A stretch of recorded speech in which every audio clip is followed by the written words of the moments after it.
Hello everyone. Welcome to For Nurses Preparation YouTube channel. I am Neeraj Kumar Kaithal. आज के इस lecture में हम बात करेंगे पैंक्रियाटाइटिस कंडीशन के बारे में.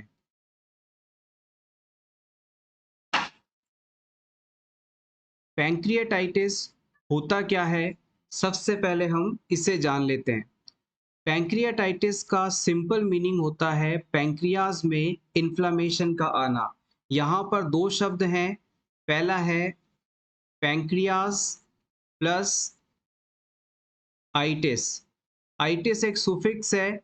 ये जिसके भी पीछे जुड़ जाता है इसका मतलब है उस एरिया में पर्टिकुलर इन्फ्लामेशन का होना.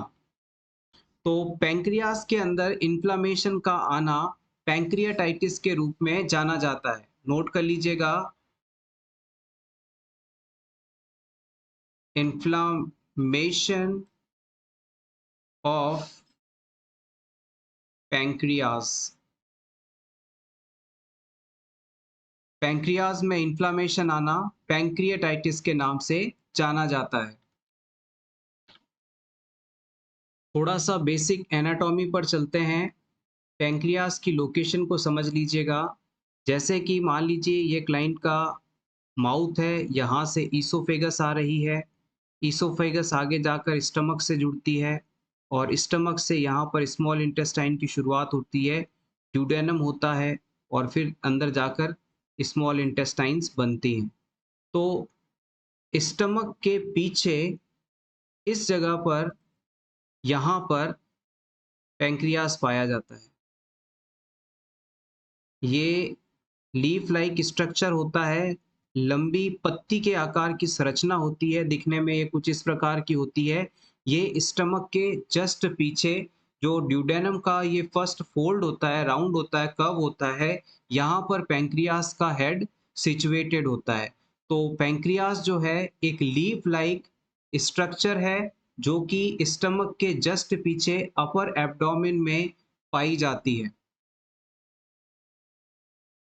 पैंक्रियास के फंक्शंस की बात की जाए तो पैंक्रियास के द्वारा कुछ एंजाइम्स का सिक्रीशन किया जाता है और कुछ हार्मोन्स का सिक्रीशंस किया जाता है जिनकी मदद से हमारा जो डाइजेशन है बेहतर हो पाता है और बॉडी के अंदर ब्लड ग्लूकोज लेवल रेगुलेट हो पाता है. एंजाइम्स जो हैं वो डाइजेशन को इम्प्रूव करते हैं और हार्मोन्स जो हैं बॉडी में ब्लड ग्लूकोज लेवल को मेंटेन करवाते हैं. अब नेक्स्ट हम बात करते हैं टाइप्स ऑफ पैंक्रियास की. पैंक्रियास को हम दो टाइप से क्लासिफाई कर सकते हैं. पहला होता है एक्यूट और दूसरा होता है क्रॉनिक. एक्यूट पैंक्रियाटाइटिस कंडीशन अचानक डेवलप हो जाती है और उसके बाद ये ठीक भी हो सकती है. लेकिन क्रॉनिक पैंक्रियाटाइटिस कंडीशन जो है ये धीरे धीरे डेवलप होती है और सीवियर लेवल को टच करती है और कई बार प्रॉपर ट्रीटमेंट ना होने के कारण पर्सन की डेथ तक हो सकती है. तो याद रखिएगा, pancreatitis is a inflammation of pancreas and it can be classified into two types, acute and chronic.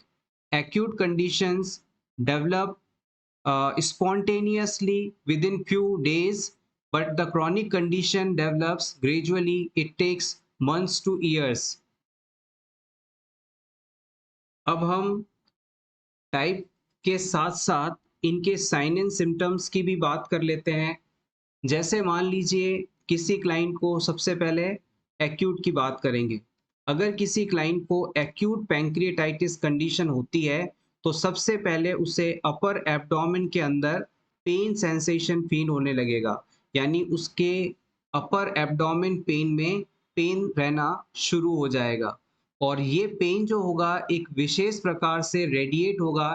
यानी कि पेन की शुरुआत तो अपर एरिया में होगी लेकिन पेन यहाँ से निकलकर बैक के अंदर रेडिएट होगा. यानी आगे पेट के ऊपर वाले हिस्से से दर्द शुरू होकर कमर के हिस्से तक फैलेगा. तो इस प्रकार से ये विशेष टाइप का पेन यहाँ पर आपको देखने को मिलेगा. जब आप इस पेशेंट का असेसमेंट करेंगे, तो असेसमेंट के दौरान जैसे ही पेशेंट के एब्डोमेन एरिया को टच करेंगे, पाल्पेट करेंगे, तो टच हटाते समय आप पेशेंट को दर्द फ़ील होगा, यानी पेशेंट में टेंडरनेस डेवलप हो जाएगी। पेशेंट के पेट को जब आप दबाएँगे तब तो दर्द नहीं होगा, लेकिन जैसे ही वहाँ से अपना हाथ हटाएँगे, तब उसे पेन फ़ील हो सकता है। इसके अलावा एक्यूट पैंक्रियाटाइटिस कंडीशन होने पर क्लाइंट में fever, rapid pulse, nausea, vomiting, ये सभी फाइंडिंग्स भी देखने को मिल सकती हैं। अब बात करते हैं क्रॉनिक पैंक्रियाटाइटिस कंडीशन में। यहाँ पर भी अपर एब्डोमेन एरिया के अंदर पेन तो देखने को मिलेगा डेफिनेटली। अब ये जो ये जो पेन है, ये खाना खाने के साथ बहुत ज़्यादा सीवियर हो जाएगा। तो क्रॉनिक पैंक्रियाटाइटिस कंडीशन के पेशेंट्स के अंदर ईटिंग के बाद जो पेन है वो बहुत ज़्यादा बढ़ जाता है, या ना खाना खाने के बाद में पेन जो है बहुत ज़्यादा बढ़ जाता है।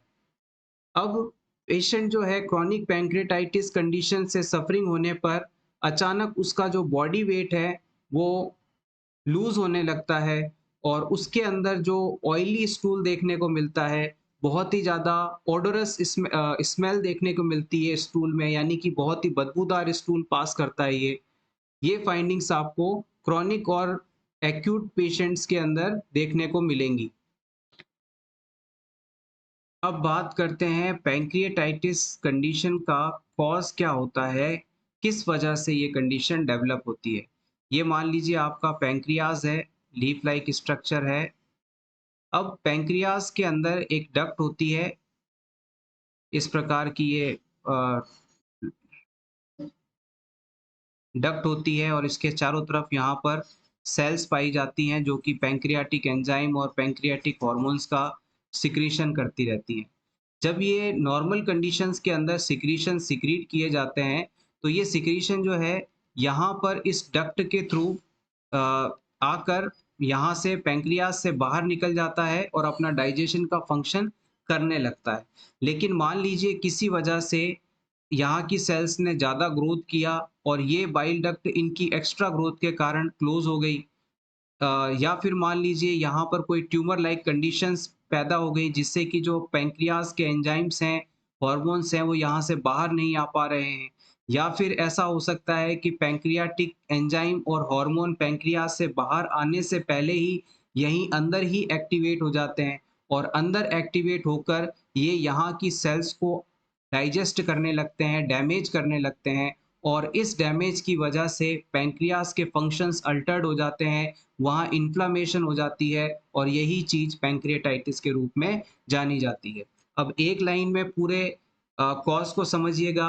अगर पैंक्रियाज के अंदर कोई ऐसी कंडीशन डेवलप हो जाए, जिसकी वजह से इसके एंजाइम और हार्मोन्स यानी इसके जो सिक्रीशंस हैं, वो इसके अंदर ही एक्टिवेट हो जाएँ, या फिर बाहर नहीं आ पाएँ और वहीं की सेल्स को डाइजेस्ट करने लगें, डैमेज करने लगें, जिसकी वजह से पैंक्रियाज की सेल्स में इन्फ्लेमेशन आ जाए और उसके जो फंक्शंस हैं वो रुक जाएं, तो ये कंडीशन पैंक्रियाटाइटिस कंडीशन कहलाती है। आप चाहें तो इसके साथ ही इसके कॉजेस को नोट कर सकते हैं। सबसे पहले अगर मान लीजिए गॉल स्टोन है, तो वहां पर पैंक्रियाटाइटिस कंडीशन हो सकती है। इसके अलावा अगर कोई पर्सन अल्कोहल बहुत ज़्यादा इंटेक करता है, तो उसमें हो सकता है। अल्कोहलिज्म के केस में पैंक्रियाटाइटिस हो सकता है। कुछ मेडिसिन के इफ़ेक्ट की वजह से भी पैंक्रियाटाइटिस कंडीशन डेवलप हो सकता है। इसके अलावा अगर कोई क्लाइंट बहुत ज़्यादा फैटी सब्सटेंस खाता है, जिसको डाइजेस्ट करने के लिए बार-बार पैंक्रियाज़ को हार्मोन सिक्रीट करने पड़ते हैं, एंजाइम सिक्रीट करने पड़ते हैं, तो पैंक्रियाज़ हो सकता है। या फिर कोई पर्सन हाई कैल्शियम डाइट लेता है बहुत ज़्यादा, तो वहाँ पर हो सकता है। कई बार पैंक्रियाज़ के कैंसर के कारण पैंक्रियाटाइटिस कंडीशन डेवलप हो सकती है। किसी इन्फेक्शन के कारण पैंक्रियाटाइटिस कंडीशन हो सकती है। ओबेसिटी में भी पैंक्रियाटाइटिस कंडीशन देखने को मिलती है। अगर इंजरी हो जाए तो भी पैंक्रियाटाइटिस कंडीशन देखने को मिल सकती है। तो ये सभी कुछ इम्पोर्टेंट कॉजेज़ हैं जिनकी वजह से एंजाइम और हार्मोन वहीं पर डाइजेशन प्रोसेस शुरू कर देते हैं या पैंक्रियाज से बाहर नहीं आ पाते, जिसकी वजह से सेल्स डैमेज होकर इन्फ्लाम हो जाती हैं और यही चीज़ पैंक्रियाटाइटिस के रूप में जानी जाती है। इसके अलावा एक प्रोसीजर होता है ERCP, ये भी इम्पोर्टेंट है, नोट कर लीजिएगा। ये एक प्रोसीजर होता है ERCP, इसका फुल फॉर्म होता है एंडोस्कोपिक रेट्रोग्रेड कोलेंजियो पैंक्रिएटोग्राफी। एक बार फिर से समझिएगा, endoscopic retrograde कोलेंजियो पैंक्रिएटोग्राफी ERCP।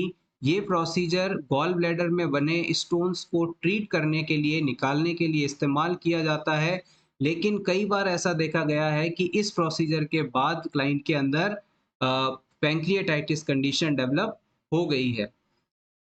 Basically cause के अंदर हमने जिन चीज़ों को डिस्कस किया, जिसमें ये सभी इम्पोर्टेंट हैं। इसके अलावा आप गौर करिएगा, हमने यहाँ पर ओबेसिटी को इंक्लूड किया है, अल्कोहलिज्म को इंक्लूड किया है, और अगर किसी क्लाइंट को डायबिटीज़ है तो भी ये इसके रिस्क फैक्टर के रूप में देखा जाएगा। फैमिली हिस्ट्री अगर पैंक्रियाटाइटिस की है तो उनमें भी पैंक्रियाटाइटिस होने का संभावना बढ़ जाता है। नेक्स्ट अब हम बात करेंगे कॉम्प्लिकेशंस ऑफ पैंक्रियाटाइटिस की।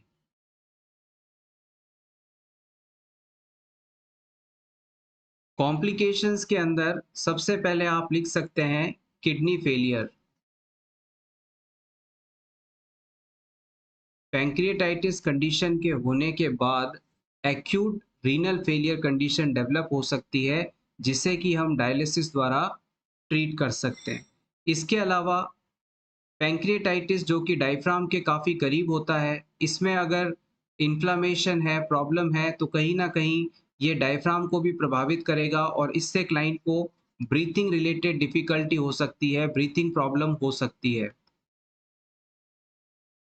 पैंक्रियाज़ प्रॉपर तरीके से अपने फंक्शन को परफ़ॉर्म नहीं कर पा रहा है, इसकी वजह से बैक्टीरियल इन्फेक्शन वहाँ पर हो सकता है, तो ये एक कॉम्प्लिकेशन के रूप में देखने को मिल सकता है। इसके अलावा पैंक्रियाज़ के जो एंजाइम्स हैं, उनके ना बनने की वजह से क्लाइंट में फूड का प्रॉपर मेटाबॉलिज़्म नहीं हो पाएगा, डाइजेशन नहीं होगा, तो क्लाइंट के अंदर माल न्यूट्रिशन जैसी कंडीशन हो सकती है। अ, हॉर्मोन्स इंसुलिन के सिक्रेशन ना हो पाने के कारण क्लाइंट को डायबिटीज़ जैसी कंडीशन भी हो सकती है। और अगर इस चीज़ को प्रॉपर्ली ट्रीट नहीं किया जाता, बार-बार पैंक्रियाज़ के सिक्रीशंस वहाँ की सेल्स को स्टिमुलेट करते हैं, स्कार फॉर्म करवाते हैं, तो बार-बार रिपीटेड पैंक्रियाटाइटिक एपिसोड्स के कारण वहाँ पर कैंसर जैसी कंडीशन भी डेवलप हो सकती है। तो ये सभी इसके कॉम्प्लिकेशंस हैं। नेक्स्ट हम बात करते हैं पैंक्रियाटाइटिस कंडीशन को किस प्रकार से डायग्नोज किया जा सकता है। सबसे पहले पैंक्रियाटाइटिस कंडीशन में हम पेशेंट का जब फिजिकल असेसमेंट करते हैं तो हमें दो साइंस यहाँ देखने को मिलते हैं। एक होता है कुलेन साइन और एक होता है टर्नर साइन। ये दोनों साइंस हमें यहाँ पर देखने को मिलते हैं। कुलेन साइन के अंदर क्या होता है, जैसे कि मान लीजिए ये आपका पेशेंट है, तो आपके इस पेशेंट के एब्डोमेन पर ये जो अम्बिलिकस वाला एरिया होता है, नाभि वाला एरिया होता है, इसके आसपास आपको ब्लूइश डिस्कलरेशन देखने को मिलेगा। यानी कि क्लाइंट की नाभि के आसपास का जो हिस्सा है, ये बिल्कुल नीला पड़ जाएगा, तो हम इसे कुलेन साइन के रूप में जानते हैं। तो ये चीज़ आप आइडेंटिफ़ाई कर सकते हैं। इसके अलावा दूसरा टर्नर साइन होता है, इसमें क्या होता है, क्लाइंट के कमर का जो हिस्सा है साइड वाला, इस जगह पर ब्लूइश डिस्कलरेशन अगर होने लग जाए, तो इसे हम टर्नर साइन के रूप में जानते हैं। तो इससे भी आप इस पैंक्रियाटाइटिस कंडीशन को आइडेंटिफ़ाई कर सकते हैं। 2 बातें हैं, एक बार फिर से रिपीट करेंगे। अगर क्लाइंट को पैंक्रियाटाइटिस कंडीशन है, तो क्लाइंट के नाभि के आसपास का जो हिस्सा है, वहाँ पर ब्लूइश डिस्कलरेशन हो जाएगा, यानी हल्का नीला निशान बन जाएगा। तो ये चीज़ कुलेन साइन कहलाती है और पैंक्रियाटाइटिस को बताती है। अगर कुलेन साइन नहीं है, तो इसके बाद क्लाइंट के जो फ्लैंक्स रीजन होता है, यानी कमर का वो हिस्सा जहाँ पर आप हाथ रखकर खड़े होते हैं, उस जगह पर आपको ब्लूइश डिस्कलरेशन देखने को मिलेगा, हल्का नीला निशान देखने को मिलेगा दोनों तरफ। तो ये भी जो है पैंक्रियाटाइटिस कंडीशन के होने को बताती है और बेसिकली इसे हम टर्नर साइन के रूप में जानते हैं। इन दो टेस्ट के या इन दो साइंस की प्रेजेंस के बिहाफ पर आप ये आइडेंटिफाई कर सकते हैं। इसके अलावा पैंक्रियाटाइटिस कंडीशन को आइडेंटिफाई करने के लिए हम क्लाइंट के अंदर ब्लड टेस्ट करवा सकते हैं। जब ब्लड टेस्ट करवाएंगे तो ब्लड टेस्ट में बेसिकली हम पैंक्रियाटिक एंजाइम्स के लेवल का असेसमेंट करते हैं। पैंक्रियाटाइटिस कंडीशन होने पर क्लाइंट की बॉडी में, ब्लड में पैंक्रियाटिक एंजाइम्स का लेवल बढ़ा हुआ मिलेगा। इसके अलावा ब्लड में डब्ल्यूबीसी का काउंट भी आपको मिलेगा, बढ़ा हुआ मिलेगा, और किडनी फंक्शन, लीवर एंजाइम्स भी यहाँ पर आपको अल्टर्ड मिलते हैं।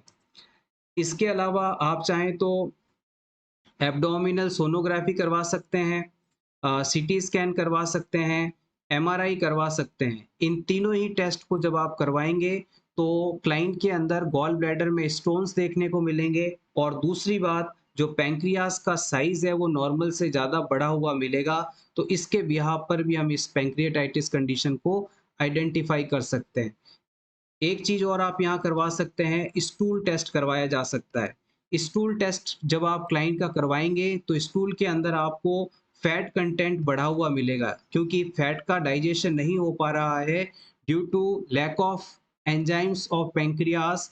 तो स्टूल के अंदर फैट की मात्रा अगर बढ़ी हुई है तो इसका मतलब है कि क्लाइंट में कहीं ना कहीं पैंक्रियास सही काम नहीं कर रहा है और पैंक्रियाटाइटिस कंडीशन हो चुकी है। अब हम बात करते हैं मैनेजमेंट या ट्रीटमेंट की, किस प्रकार से पैंक्रियाटाइटिस कंडीशन को मैनेज किया जाता है।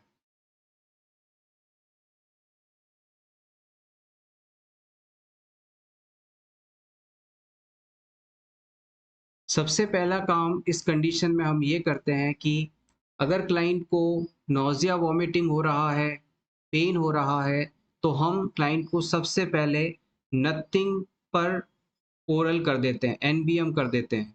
यानी कि क्लाइंट को कुछ भी मुंह से खाने या पीने के लिए मना कर दिया जाता है। इसे आप निल पर ओरल कह सकते हैं या नथिंग बाय माउथ कह सकते हैं। दोनों में से कोई भी टर्म आप यहाँ पर यूज़ कर सकते हैं। अब पेशेंट को हमने खाने-पीने से मना कर दिया है, तो इस सिचुएशन में उसकी न्यूट्रिशनल रिक्वायरमेंट को पूरा करने के लिए टीपीएन थेरेपी शुरू की जा सकती है। यानी कि हम क्लाइंट को टोटल पैरेंटल न्यूट्रिशन थेरेपी दे सकते हैं, फ्लूइड और इलेक्ट्रोलाइट बैलेंस को मेंटेन करवाने के लिए। अगर मान लीजिए पेशेंट को जो पैंक्रियाटाइटिस का लेवल थोड़ा-सा ठीक-ठीक है, तो कई बार उन्हें ओरल फीडिंग लेने के लिए अलाउ कर दिया जाता है। उस सिचुएशन में हम क्लाइंट को कहते हैं कि वो जो डाइट लेगा, उसके अंदर कम से कम फैट होना चाहिए और कम से कम प्रोटीन होना चाहिए। यानी ऐसा डाइट उसे लेना है जिसमें फैट और प्रोटीन की मात्रा बिल्कुल कम हो। यहाँ पर हमने क्लाइंट को जो एनबीएम किया था, मुँह से कुछ भी खाने या पीने से जो मना किया था, इसका सबसे बड़ा कारण ये है कि अगर पेशेंट माउथ से कुछ भी नहीं खाएगा, पिएगा, तो पेशेंट का जो पैंक्रियाज़ है, वो रेस्ट में रहेगा और रेस्ट स्टेट के अंदर पैंक्रियाज़ खुद को हील कर लेगा, खुद को ठीक करने के लिए कोशिश करेगा और हो सकता है पेशेंट रिकवर हो जाए। तो पेशेंट अगर पैंक्रियाटाइटिस से सफ़रिंग है, तो उसे कुछ भी खाना या पानी खाने या पीने के लिए इसलिए मना किया जाता है ताकि उसके जो पैंक्रियाज़ की एक्टिविटी है वो ना हो, पैंक्रियाज़ रेस्ट मोड में रहे, और रेस्ट मोड में चांसेस हैं कि पैंक्रियाज़ खुद को हील कर लेगा, खुद को ठीक कर लेगा, तो इससे पेशेंट के रिकवर होने की संभावना बढ़ जाती है। This is the main purpose for making the client NPO. अब पैंक्रियाटाइटिस वाले पेशेंट में सबसे बड़ी एक और कंप्लेन होती है जो कि उसे सोने नहीं देती। वो कहता है कि उसे सीवियर एब्डोमिनल पेन हो रहा है और वो इस दर्द को बिल्कुल भी बर्दाश्त नहीं कर पा रहा है। तो जब क्लाइंट का दर्द बहुत बढ़ जाए, नॉर्मल पेन किलर्स इफ़ेक्टिव नहीं हो, तो फिर हम उसे ओपियोइड ग्रुप की मेडिसिन्स दे सकते हैं। और यहाँ पर याद रखिएगा, पैंक्रियाटाइटिस कंडीशन में आप क्लाइंट को मॉर्फिन और कोडीन जैसी ड्रग नहीं दे सकते। इससे क्लाइंट में स्पाज़्म और बढ़ सकते हैं, प्रॉब्लम बढ़ सकती है। इसलिए हम यहाँ पर मेपेरिडिन नाम की जो ड्रग होती है उसका इस्तेमाल करते हैं। मेपेरिडिन मेपेरिडिन ड्रग का इस्तेमाल किया जाता है पैंक्रियाटाइटिस के पेन को मैनेज करने के लिए। ये पॉइंट प्रीवियस एग्जाम्स के अंदर कई बार पूछा गया है।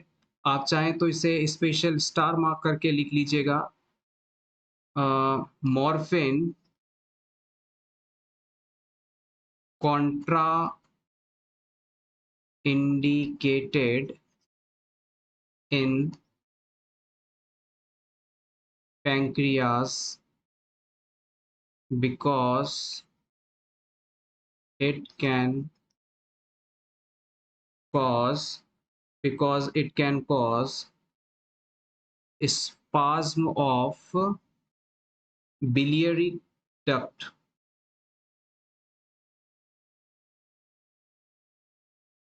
जो बाइल को लेकर जाने वाली ट्यूब है, वेसल है, बिलियरी डक्ट है, उसके अंदर स्पाज्म आ सकते हैं, इससे पेन सीवियर हो सकता है। तो यहाँ पर हम मॉर्फिन को इस पेशेंट को नहीं दे सकते, मॉर्फिन की जगह पर हम मेपेरिडिन डक का इस्तेमाल करते हैं। इसके अलावा पैंक्रियाटाइटिस वाले पेशेंट को हम नेज़ोगैस्ट्रिक ट्यूब लगा देते हैं।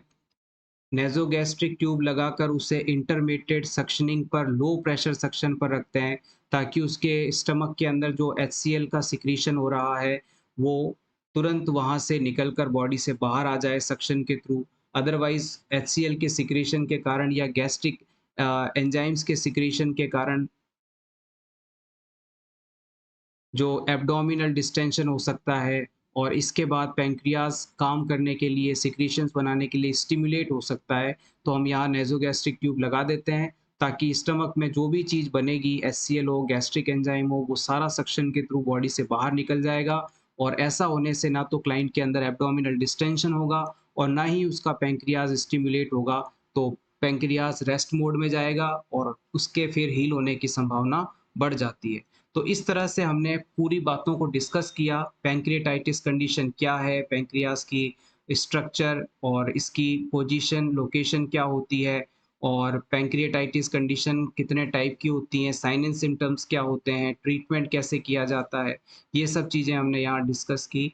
और होपफुली आपको ये कंटेंट अच्छा लगा होगा। क्लास अच्छी लगी हो तो प्लीज़ इसे लाइक कर दीजिएगा, और इसी तरह के रेगुलर वीडियोस देखने के लिए for nurses preparation YouTube channel को ज़रूर सब्सक्राइब करें। Thank you so much.